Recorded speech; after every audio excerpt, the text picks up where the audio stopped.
పాటా party అనే కొత్త ప్రాంతీయ పార్టీ అయితే ఉద్భవించింది. అయితే దానికి సంబంధించిన అధ్యక్షుడు వినూత్న రీతిలో అయితే ఆ పార్టీని ప్రజల్లోకి తీసుకెళ్లేందుకు రకరకాల నృత్యాలు, డ్యాన్సులతో కూడా అలరించే పరిస్థితి అయితే ఉంది.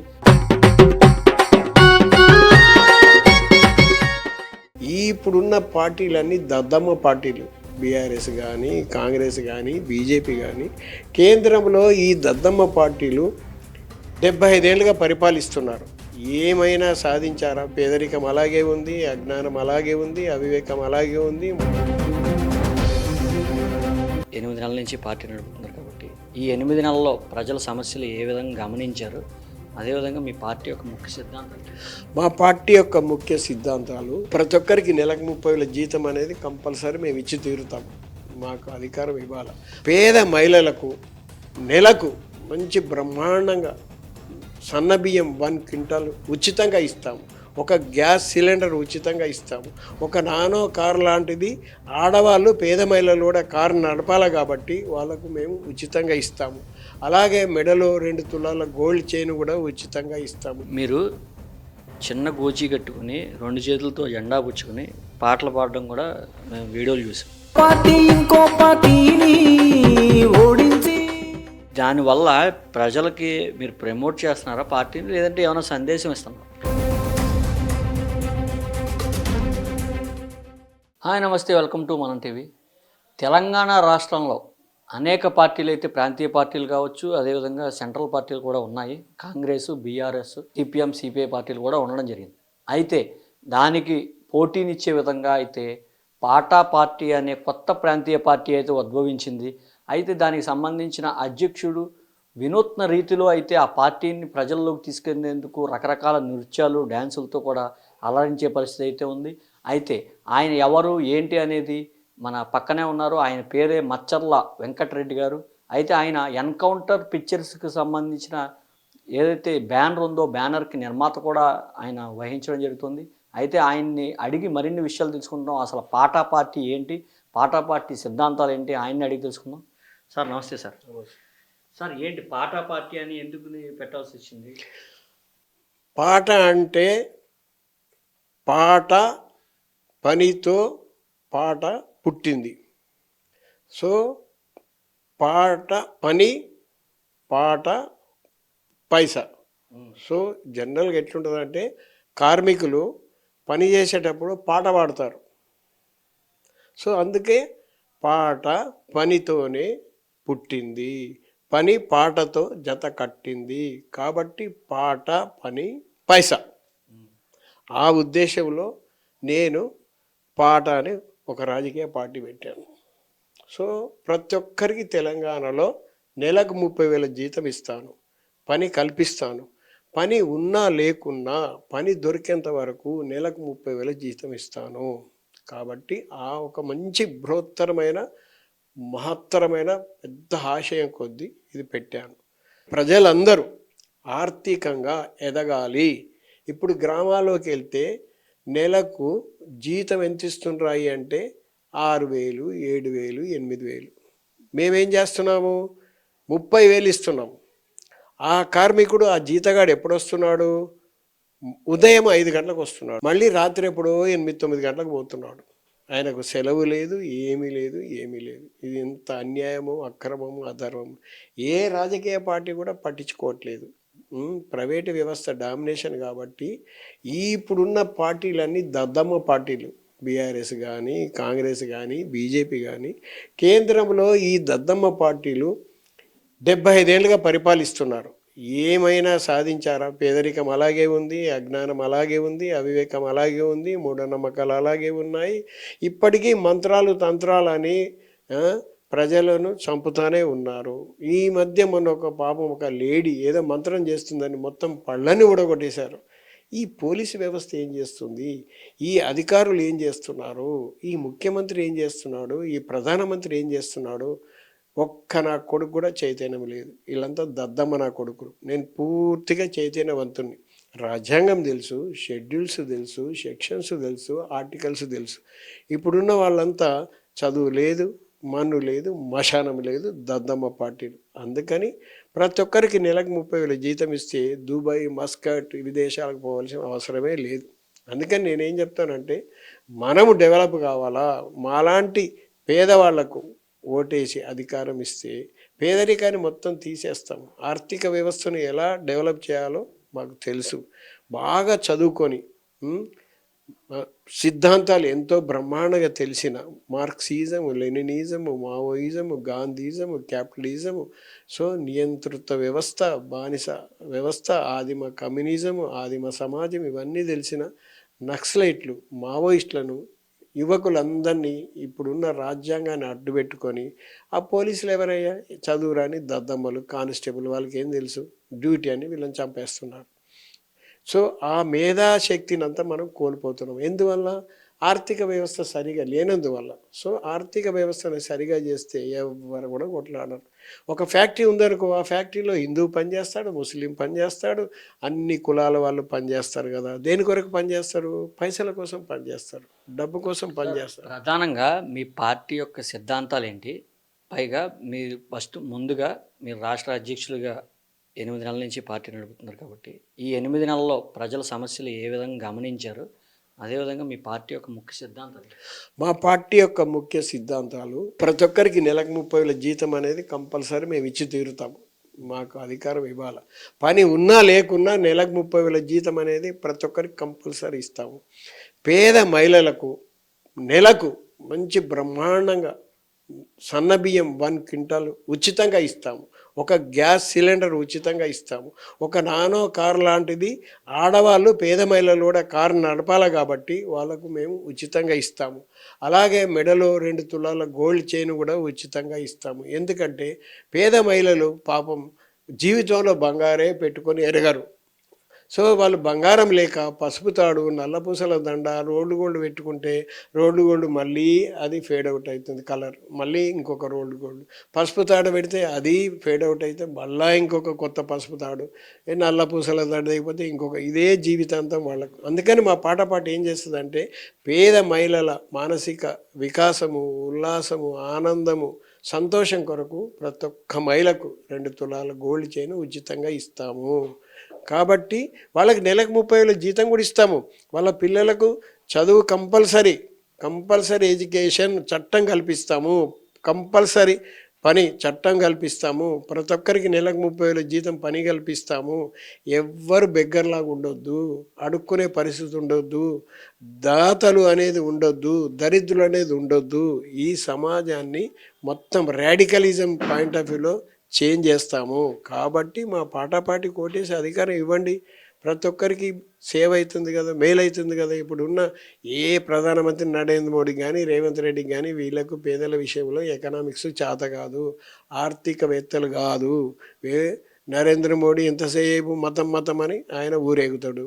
రేవంత్ రెడ్డి రెడ్డి రెడ్డి రెడ్డి అని బుడ్డి అని ఈయన ఊరేగుతాడు. వీళ్ళొక దద్దమ్మలు, వీళ్ళ వల్ల ఏం కాదు. కాంగ్రెస్ పార్టీ ఇన్నేళ్ళు పరిపాలించింది, ఏమైనా పేదరికం మారిందా? ఏమీ లేదు. పేదలకు ఇల్లు లేక, విద్య లేక, వైద్యం లేక హైదరాబాదు రావడం, ఇక్కడ విపరీతమైన ఖర్చు. తెలంగాణలో 12,740 గ్రామాల నుంచి హైదరాబాద్ వచ్చి ఇక్కడ సరి అయిన సదుపాయం లేక, డబ్బులు లేక, లంచం ఇవ్వలేక ఇక్కడ చనిపోయి శవాలుగా ఊర్లలోకి వెళ్తున్నారు. ఇది ఎంత ఘోరం! ఇది ఎవడు ఆలోచిస్తున్నాడు? కాబట్టి వీటినన్నింటినీ మేము సమూలంగా మార్చేస్తాము, మార్పు తెస్తాము. పాటాపాటి కోటేసి అధికారం ఊరికేనే అడగట్లేదు మేము. మీలో ఒక రాడికలిజం, మీలో ఒక చైతన్యం, మీ అందరికీ చదువు చెప్తే మీరే రాజ్యాంగాన్ని బ్రహ్మాండంగా చదువుకుంటారు, మీరే చైతన్యవంతులు అవుతారు. ప్రజలందరినీ చైతన్యవంతం చేయాలని మా కోరిక. ఇప్పుడు ప్రధానంగా మీరు పార్టీ పెట్టారు కాబట్టి మీ కుటుంబ నేపథ్యం కానీ అందరికీ తెలియాల్సిన అవసరం అయితే ఉంది కాబట్టి అసలు మీ కుటుంబ నేపథ్యం ఏంటి? మీరు ఒక ప్రొడ్యూసర్ అని కూడా విన్నాము, దానిపై కూడా చెప్పండి. నేను స్వతహాగా నిజామాబాద్ డిస్టిక్, గడ్కోల్ విలేజ్, సిరికొండ మండల్. నేను వ్యవసాయ ఫ్యామిలీలో పుట్టాను. చిన్నప్పుడు మేకలు కాశాను, ఎద్దుల కాశాను, ఆవుల కాశాను, వ్యవసాయం చేశాను, బర్రెల పెండ తీశాను, గడ్డేసాను, వాళ్ళకు నీళ్ళ పెట్టాను, పర్రెలకు వాగులకు వాటిని తీసుకెళ్ళి కొట్టంలోకి వెళ్ళి వాటి చెరువు పర్రెలలో నీళ్ళు తాగిపించాను. అంటనానితనం ముట్టుడు చేస్తే మా డాడీ కళ్ళల్లో కారం పెట్టి కొట్టాడు. ఆ ఉద్దేశంతో నన్ను చదువులకు పంపించారు. నేను హైదరాబాద్ వచ్చి నారాయణగూడ యూనివర్సిటీకి చదివేటప్పుడు తరిమిల నాగిరెడ్డిని అక్కడ కోర్టులో నక్సలైట్లు విచారిస్తుంటే దానికి నేను ఆకర్షితుడై సిపిఐ పార్టీలో చేరి రాజకీయ పాఠశాల రాజమండ్రిలో మోలైలులో విని నాలో ఎక్కడలేని చైతన్యం వచ్చి ఈ సమాజాన్ని మార్చాలని ఒక బృహత్తరమైన కార్యక్రమాన్ని తీసుకొని ఇప్పుడు నాకు 69 ఏళ్ళు. సో అందుకని ఏంటంటే ఇప్పటి వరకు నేను మందు తాగను, సిగరెట్ తాగను, పాన్ పరాగ్ తినను. నాలాగా ప్రజలందరూ ఉండాలి. ఉదయం 6 గంటలకు జిమ్ చేస్తాను ఒక హాఫ్ అన్ అవర్, మళ్ళీ ఈవినింగ్ వాకింగ్ చేస్తాను. షుగర్ పేషెంట్ అయినా నేను ఫుల్ ఆరోగ్యంగా ఉన్నా. ప్రజలందరూ నాలాగా ఆరోగ్యంగా ఉండాలి అనేది నా బలమైన కోరిక. పేదలంతా ఈ గుడంబ తాగి సారా తాగి చండాలంగా గబ్బు వాసన ఆడు తాగి నైటు పెళ్ళాంతో కాపురం చేసేటప్పుడు వస్తే సంపర్కం పరపరాగ సంపర్కం జరిగేటప్పుడు ఏమవుతుంది, ఆ రూములలో కార్బన్ డైఆక్సైడ్ ఫుల్ అయిపోయి ఆడి పెళ్ళాం ఆరోగ్యం పాడవుతుంది, వాడి ఆరోగ్యం పాడవుతుంది, గబ్బు వాసన, పిల్లల ఆరోగ్యం పాడవుతుంది. దానివల్ల ఈ ఫ్యామిలీ వ్యవస్థ సర్వనాశనం అయిపోతుంది. కాబట్టి దీన్ని మొత్తం మేము మార్చేస్తాం. కాబట్టి అందుకే మందు బంద్. కాబట్టి మేము ఇంకా బలమైన కోరిక. ఇప్పటి వరకు నేను పార్టీ తరఫున మందు బంద్ అయితే మరి ఓట్లు పడతాయంటారా? మందు బందుకి ఇంతకుముందు బ్రహ్మాండంగా తెలుగుదేశాన్ని గెలిపించారు కదా. చంద్రబాబు అనే డోకాబాజీ వాడు మార్చేసిండు మళ్ళీ. మందు బందుకి ఇప్పటికీ నేను లేడీస్ కొంతమందికి ఇది చెప్తే చాలా మంచి పని చేయండి అని మొక్కుతున్నారు నన్ను. కాబట్టి సార్ మీరు ప్రొడ్యూసర్ అని అన్నాను, ఏ సినిమాలు చేశారు సార్? నేను ఇంతకుముందు ఎర్ర సూర్యుడు, ఎర్ర పావురాలు, ఎర్రదళము, నక్సలైట్స్, నీ వల్లే నేనున్నా, ఇవన్నీ సినిమాలు తీశాను. సో మేనేజర్గా పనిచేశాను, మీడియేటర్గా పనిచేశాను, మ్యారేజ్ బ్యూరో కూడా నడుపుతాను, రియల్ ఎస్టేట్ చేస్తాను, ఫైనాన్స్ కూడా ఇప్పిస్తాను, కష్టపడతాను. కాబట్టి ఏంటంటే ప్రజల కష్టం నాకు తెలుసు. కాబట్టి డెఫినెట్ నేను ప్రజలకు సేవ చేసి తీరాలి. ఎంత కష్టం వచ్చినా పర్వాలే, ఎన్నిసార్లు జైలుకి వెళ్ళినా పర్వాలే, నా పార్టీకి అధికారం తెచ్చి తీరుతాను. ఈ దేశ ఆర్థిక సాంఘిక రాజకీయ వ్యవస్థను సమూలంగా మార్చేస్తాను. అది నా పట్టుదల. సార్ అది బాగానే ఉంది, కానీ మీరు చిన్న గోచీ కట్టుకుని 2 చేతులతో జెండా పుచ్చుకొని పాటలు పాడడం కూడా మేము వీడియోలు చూసాం. అది దానివల్ల ప్రజలకి మీరు ప్రమోట్ చేస్తున్నారా పార్టీని, లేదంటే ఏమైనా సందేశం ఇస్తున్నారా? దీంట్లో 2 ఉన్నాయి. ప్రమోషన్ ఉంది, దేశానికి సందేశం ఉంది, ప్రజలకు కూడా సందేశం ఉంది. వాళ్ళని చైతన్యం చేయడానికి ఈ ప్రాబ్లమ్స్ అన్నీ నేను వాళ్ళకి చెప్తున్నా. ఇట్లా ప్రాబ్లమ్స్ ఉన్నాయి, దీన్ని అన్ని సాల్వేషన్ నేను చేస్తాను, నాకు ఓటు వేయండి, అధికారం ఇవ్వండి. నాది 1 సైడ్ వార్. నాకు పేద మహిళలు ఓటు వేస్తారు, నేను గెలుస్తాను. ధనవంతులు అయ్యారు నాకు తెలుసు, ఎందుకంటే వాళ్ళకి వ్యతిరేకంగా పోతున్నాను నేను. నాది labour party, workers party, working party. వాళ్ళే ఎక్కువ ఉన్నారు, వాళ్ళే మెజార్టీ ఉన్నారు. ఆటోమేటిక్ వాళ్ళే నాకు ఓటు వేస్తారు, నేను గెలుస్తాను. నేను కులాలు వద్దంటున్నా, మతాలు వద్దంటున్నా, గోత్రాలు వద్దంటున్నా, రాసులు వద్దంటున్నా, నక్షత్రాలు వద్దంటున్నా. మనమంతా సమానమే అంటున్నా. కులాలు మతాలు పక్కన పెట్టమంటున్నా. ఆర్థికంగా అందరు ఎదగాలంటున్నా. ప్రతి ఒక్కరికి ఎవ్వరు ఖాళీగా ఉండకూడదు. ఒకడేమో బిజీగా ఉంటాడు, ఒకడు ఖాళీగా ఉంటాడు. సార్ పాట ఏదో పాడుతున్నారు కదా, ఆ పాట ఏదో చిన్న మొక్క. నేను కులాలకు వ్యతిరేకంగా ఏదైతుందో, మాలోడు అంటావు, ముట్టుకోకంటావు, మాది గోడంటావు, దూరం ఉండంటావు, నీ రక్తం ఎట్లుందిరో ఓరోరి, మా రక్తం ఎరుపుందిరా ఓరోరి. గుండె గునుపం చేసి మట్టి పళ్ళను తీసి రక్తాన్ని చిందించి రాళ్ళు రప్పలు తీస్తే బావి నాదంటావు, నీళ్లు నావంటావు, నోరు ఎండిపోయి నీళ్లు పోయామంటే నీళ్ళకే ముట్టంటావు, ఓరోరి దగ్గరికి రాకంటావా ఓరోరి అంటారు. మీ పార్టీకి సంబంధించిన కూడా ఒక పాట పాడారు కదా, ఏంటి పార్టీ? పాట పాడండి, పని చెయ్యండి, పైసలు తీసుకోండి, హాయిగా ఉండండి, కులాలు మతాలనన్నింటి తీసి పక్కన పెట్టండి, పంజగుట్ట బొందలగడ్డలో బొంద పెట్టండి. అవును సార్. అంటే జనాలకి పాట, పని, డబ్బులు కల్పించడం మీ ప్రధాన పార్టీ సిద్ధాంతం. నేను చాలా పెద్ద ఆశయంతో పోతున్నా. ప్రతి ఒక్కరికి పని కల్పించాలి, ఎవ్వరు ఖాళీగా ఉండొద్దు. దున్నపోతుల్లాగా మధ్యాహ్నం తిని బాగా పడుకొని తాగి పడుకొని షుగర్ వ్యాధి, బీపీ వ్యాధి తెచ్చుకోవడము, ఆడికి బోర్ అయిపోయి పబ్బులకు వెళ్ళడము, ఏదేదో న్యూసెన్స్. అందుకని దాన్ని బాగు చేయాలని ఒక మంచి పవర్ఫుల్ ఆశయంతో వెళ్తున్నాము. డెఫినెట్ ప్రజలు నాకు సపోర్ట్ చేస్తారు. నేను తెలంగాణ 2028 ఎన్నికల్లో సీఎం పోటీలో మా పార్టీ ఉంది. నేను కూడా ఉన్నాను. సార్ మీరు పేదల పార్టీ అంటున్నారు కదా, మరి గూగుల్ పే ఫోన్పే నెంబర్ ఇచ్చి 10 రూపాయలు వేయండి అని చెప్తున్నారు, అది ఎందుకని? ఎందుకంటే మేము పేదవాళ్ళం, పేదవాళ్ళకి సేవ చేయాలి. సో మాయావతి బీఎస్పీ పార్టీ పెట్టి అప్పట్లో ప్రతి ఒక్కరిని 10 రూపాయలు వేయమని ఆమె వేయించుకున్నది. సీఎం అయింది 4 సార్లు. సో అట్లా మేము పేదలకు సేవ చేయాలంటే మేము పేదవాళ్ళం కాబట్టి డబ్బు లేదు కాబట్టి తోచినంత వాళ్ళకు మన ఐడియాలజీ మన సిద్ధాంతం నచ్చితే 5, 10, 50 వేస్తున్నారు. సో ఆటోమేటిక్ అది మా పార్టీ అభివృద్ధికి ఉపయోగపడుతుంది. మీ పార్టీ సంస్థాగతంగా ఇప్పుడు ఎంతవరకు వచ్చింది? మీ కింద ఏమైనా సభ్యులు కానీ జాయిన్ అయ్యారా? లేదంటే కనుక మీరు ఏ ఎలక్షన్లో పోటీ చేసే అవకాశం ఉంది? నేను 119 నియోజకవర్గాలు ఎమ్మెల్యే నియోజకవర్గం పోటీ చేస్తాము. 17 ఎంపీలలో పోటీ చేస్తాము. So organisation is going on. యూట్యూబ్లో ఇప్పుడు బాగా పాపులర్ అయిపోయాను. 6 లక్షల వ్యూస్ ఉన్నాయి. 3000 సబ్స్క్రైబర్స్ ఉన్నారు. 600 గంటలు దాటింది. ఇంకా దాన్ని డెవలప్ చేయాలి. చాలా భావజాలం ఉంది, బాగా ఐడియాలజీ ఉంది. ఈ బీజేపీని, బీఆర్ఎస్ను, కాంగ్రెస్ను అడ్రస్ లేకుండా చేయాలి. పేదల రాజ్యం స్థాపించాలి. అందరికీ పని పాట పైసలు అనేది మెయిన్. నేను అడిగేది యూట్యూబ్ ఛానల్ గురించి కాదు కదా సార్, మన పార్టీ గురించి అడుగుతున్నాను. పార్టీ కింద సభ్యులు ఎవరైనా జాయిన్ అయ్యారా? ఎమ్మెల్యే క్యాండిడేట్లు కానీ, ఎంపీ క్యాండిడేట్లు కానీ మీకు ఎంతవరకు కింద సంస్థాగతంగా ఎంతమంది ఉన్నారో అని అడుగుతున్నాను.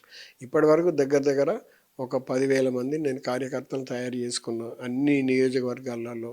సో వాళ్ళందరికీ నేను సహాయ సహకారాలు అందిస్తూ పార్టీని నిదానంగా నా ఆలోచన పరంగా నాకు కోఆపరేట్ చేసే వాళ్ళని ముందుకు తీసుకెళ్తాను. కేఏ పాల్ లాగా మనిషికి ₹1,00,000 ఎమ్మెల్యేకి, ఎంపీకి ఇలాగ ఏమైనా ఉంటుందా పార్టీలో జాయిన్ అయ్యే ముందు? మాకు అలాంటిది ఏముండదు. మేము దానికి బద్ద వ్యతిరేకం.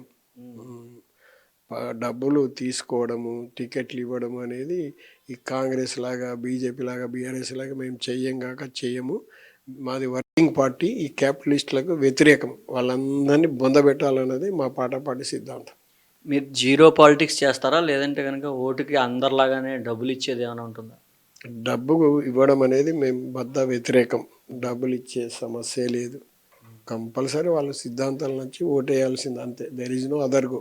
ఇది పరిస్థితి. ఖచ్చితంగా మాచర్ల వెంకటరెడ్డి గారు అయితే తన ప్రాంతీయ పార్టీ అయిన పాటా పార్టీని ముందుకు తీసుకెళ్తాను, ఖచ్చితంగా 119 స్థానాల్లో కూడా పోటీ చేసి గెలిచి తీరతాం, గెలిచి తీరిన తర్వాత మనిషికి ₹30,000 పని చేసినా పని చేయకపోయినా జీతం ఇస్తామంటూ కూడా ఆయన చెప్పడం జరుగుతుంది.